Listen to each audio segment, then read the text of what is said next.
Nyati kundida anondida. Ndekunyeba.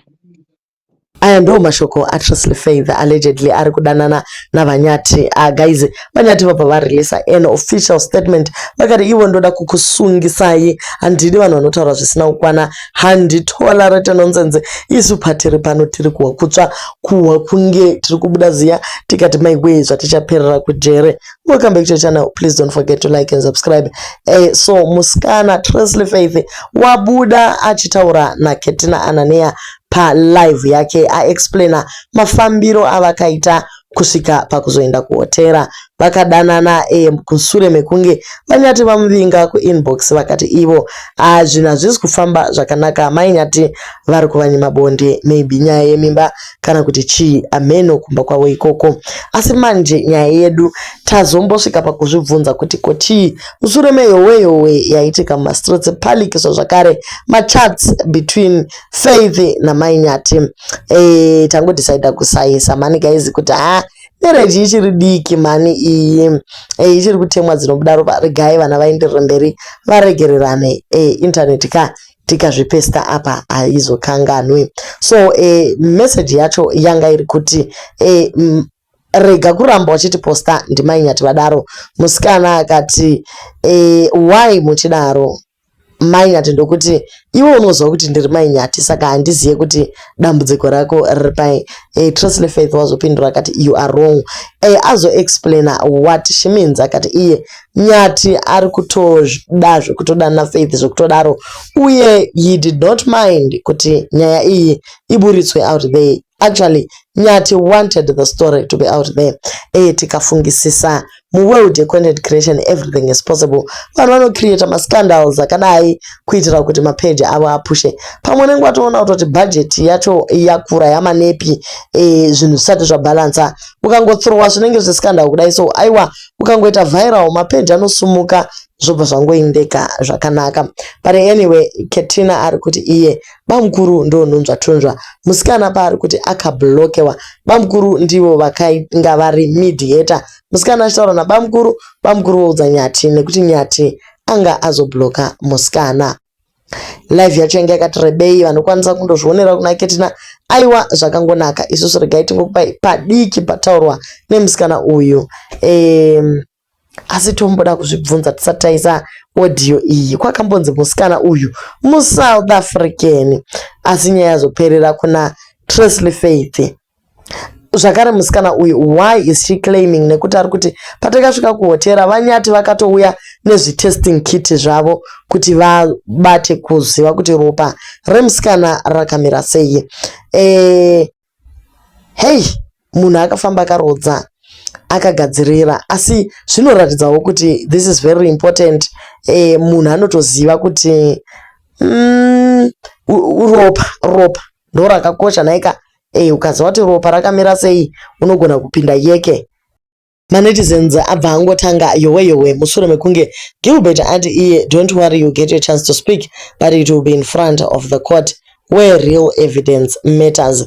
Ndakandambonyarira but ndatoona kuti wakunyanya kundijairira, ndakumbovaratidza character. So ari kuti iye mabloga kunyanya ivava vari kunyanya kutaura nezvenyaya dzacho vatiti vari kuzvifambira neBitterness family nevamwe vakadaro, vadestroya marriage yavo. But vamwe masocialites kunyanya babarijo vati the best way of avoiding more questions from your enemies is to avoid answering those that they have already raised. The moment yawangoti it is destroying my marriage, uri kutokonfirma kuti your wife saw the evidence. Sezvataurwa nemusikana kuri kunze evidence yakawanikwa mulaptop because mukomana akakanganwa kuita log out. So pamachats avo vachirongana kuti vandoshanda mabasa iwaya, zvakabva zvasara zviri mulaptop.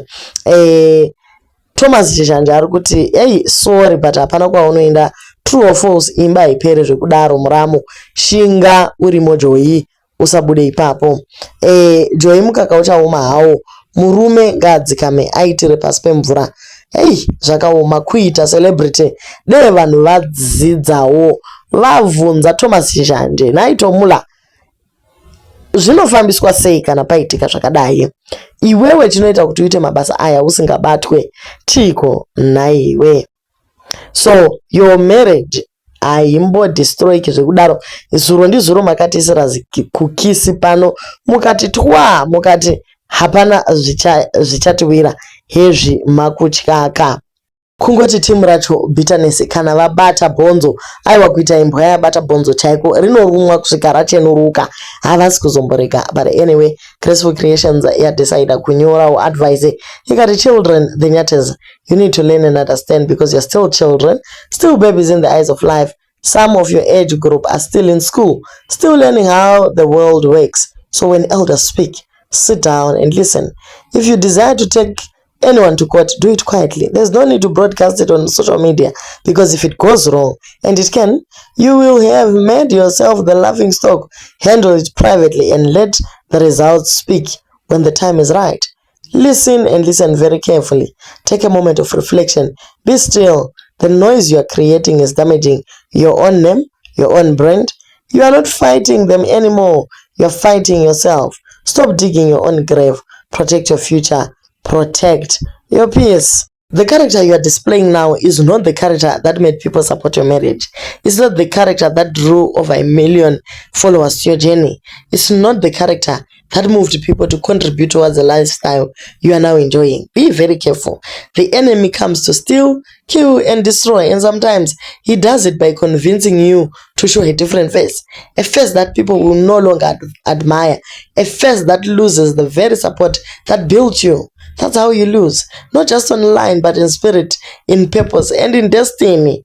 So don't let anything shift you from this character that carried you this far. Rega kutrade your grace for drama, because if you think this new attitude is showing them strength, you are strong, you are very wrong. You are burying yourself not 6 feet deep, but 12 feet under, Baba, and dragging the future of your children with you. Vana vasati vaane 5. Please don't destroy your brand before it is matured. Think wisely, Bamni. Walk humbly and protect your future while there is still time.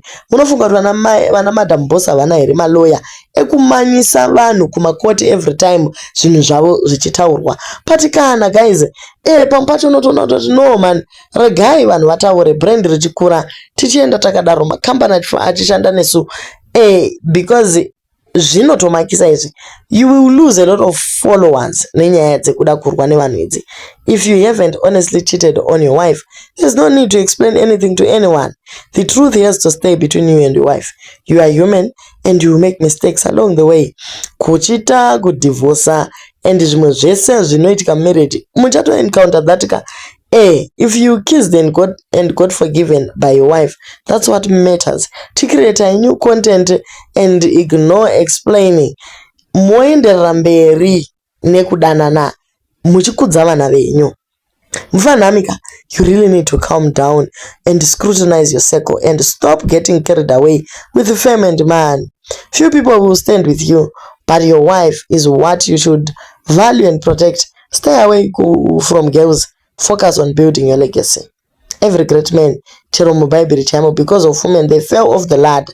In fact, for now, siyana nesocial media, kunyanya nyaya dzekuresponda idzi. Ita zvecontent yako. Of course, defamation of character is painful, but if it's not true, why worrying? Your marriage is destroyed. Stop doing my life and engaging unless you are benefiting from the drama. A good move kana muchida kuti zviinde out there. But kana muchida kuti muchato uenderere mberi nenzira yamuri kuda, aiwa zvimwe zvacho zvinoda kuti mumbomira mufeme. Pakadai apa ndo panoda vana Fanwell, vana manager vakudza kuti aiwa apa mufana wangu ka rider wave brand iri kure, iwe zi zvako no comment. Woita ngoro unoona vana tight kana vachikomenta, so vanogona kungoti nhasi ndoda kutaura, ototaura something that is off topic. Isu state chingoripotida kuziva kuti nhasi achataura kuti chiko. That is how you deal with social media. You shared your life with people, so people will always be people. Charamba tichingotaura nyaya zvino kana tese toperera kuti, then the social part is gone. Naika, yes, regai tikokwisira zvataurwa neBaby. Nyati kuti ndiende ukoko zvese Alright.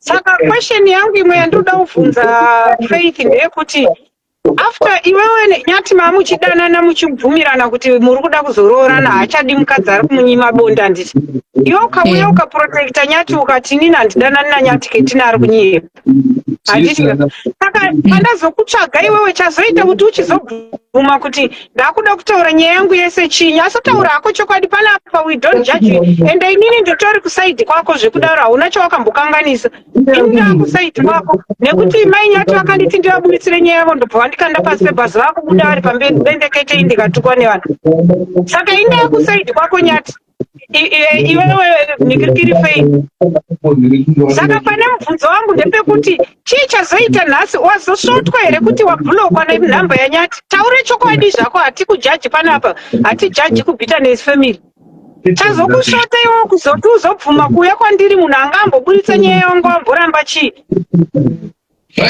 inyaya yekuti wabhulokwa usina kupuhwa mari yetransport here kana kuti inyaya yekuti waneta nekutaurwa mumastreets chazoita kuti nditaure nyaya izvi ndechekuti one ndaona mai Nyati vandibloka nditi of which kutaura kwandaita nyaya izvi Nyati agara hake ndo zvaaida Nyati aida kuti uitaure akati ari kuda kuti nyaya iende kuvanhu Nyati